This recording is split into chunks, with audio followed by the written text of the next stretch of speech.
Assalamualaikum warahmatullahi wabarakatuh. Selamat pagi anak-anak. Alhamdulillah pada hari ini kita masih bisa belajar dalam jaringan. Baiklah anak-anak, sebelum kita memulai kegiatan pembelajaran hari ini, alangkah baiknya kita berdoa terlebih dahulu agar Allah memberikan kemudahan atas apa yang telah kita pelajari dan memberikan ilmu yang bermanfaat hingga akhir hayat.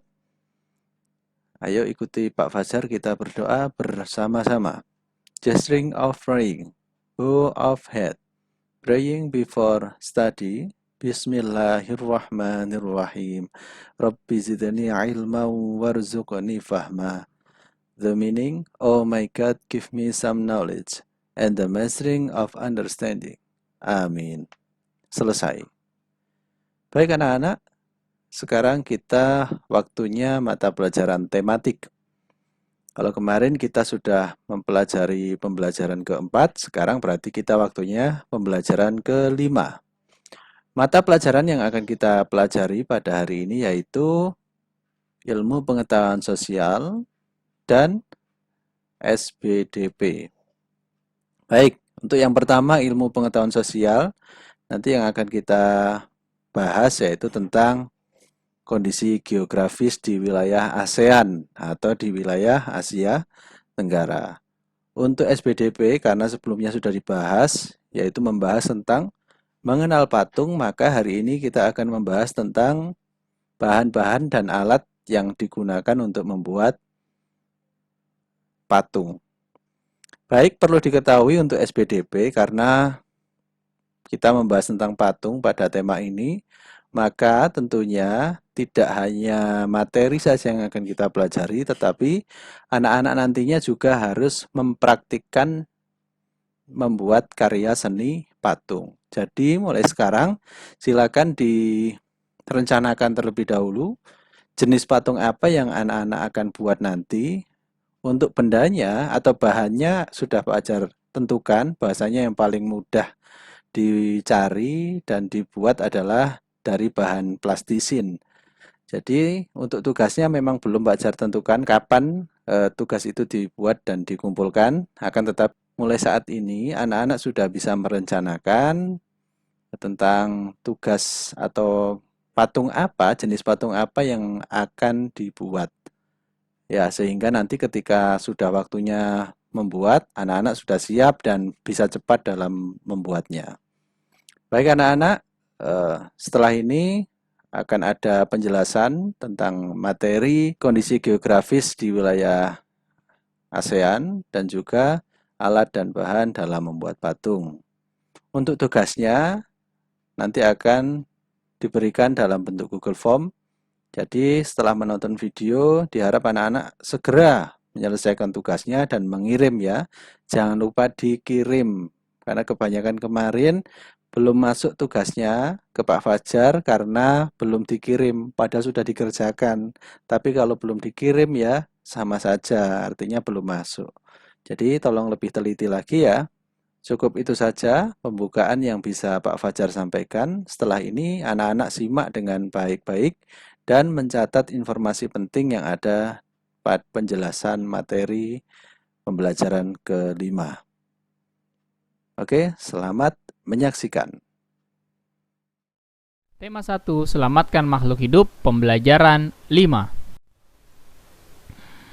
Muatan ilmu pengetahuan sosial tentang pemanfaatan kondisi geografis di Asia Tenggara.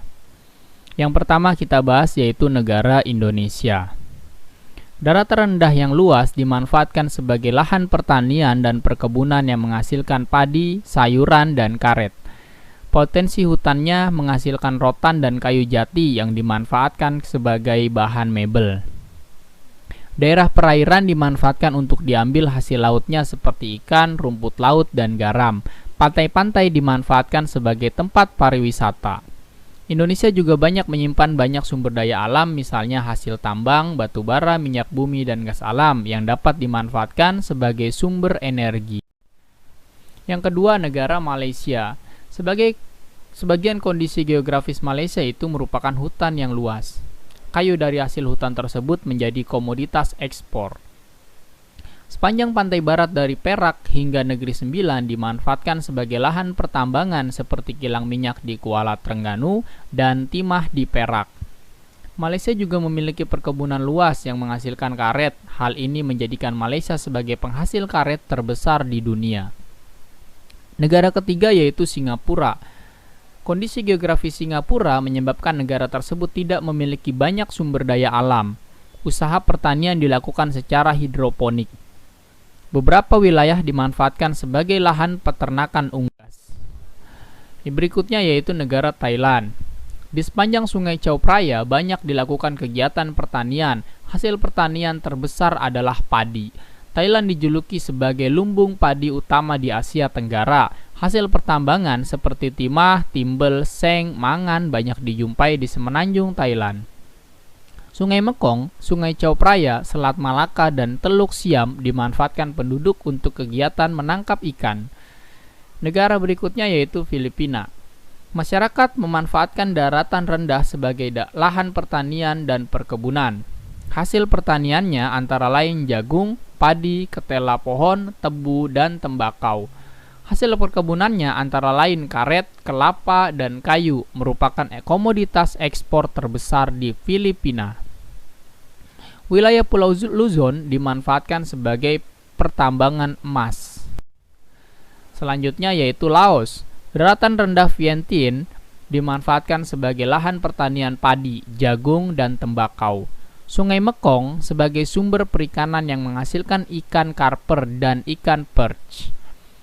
Brunei Darussalam. Sebagian besar bentang alam Brunei menyimpan banyak minyak bumi dan gas alam yang menyumbang 40% pendapatan negara. Minyak bumi dan gas alam terbesar di wilayah Miri dan Kuala Belair. Daratan rendah dimanfaatkan penduduk sebagai lahan pertanian yang menghasilkan padi, kelapa, lada, dan buah-buahan. Myanmar. Beberapa wilayah di Myanmar menghasilkan sumber daya yang beragam. Lembah Sungai Sitang menghasilkan tembakau. Plato San memiliki atau menghasilkan teh. Pantai Arakan Yoma banyak menghasilkan sayuran. Wilayah Tenasserim dimanfaatkan untuk wilayah pertambangan yang menghasilkan timah. Kemudian Vietnam, kota Ho Chi Minh menjadi pusat industri utama di Vietnam. Industri yang berkembang antara lain industri pengolahan makanan, penggilingan padi, dan tekstil. Sebagian daratan rendah dimanfaatkan sebagai lahan pertanian yang menghasilkan buah, sayuran, jagung, ubi jalar, dan kopi. Hutan utama di Vietnam menghasilkan kayu jati dan rotan sebagai bahan baku mebel. Kemudian adalah negara Kamboja. Kamboja memiliki Danau Tonle Sap yang merupakan penghasil ikan tawar utama di kawasan Asia Tenggara. Daerah di sekitar Sungai Mekong dan Danau Tonle sangat subur sehingga dimanfaatkan penduduk untuk pertanian padi, umbi-umbian, jagung, dan buncis. Kamboja juga menghasilkan karet dan tembakau dari hasil perkebunan. Berikutnya kita beralih ke muatan SBDP. Alat dan bahan pembuatan karya seni patung. Bahan-bahan untuk membuat patung dikelompokkan menjadi dua, yaitu bahan lunak dan bahan keras.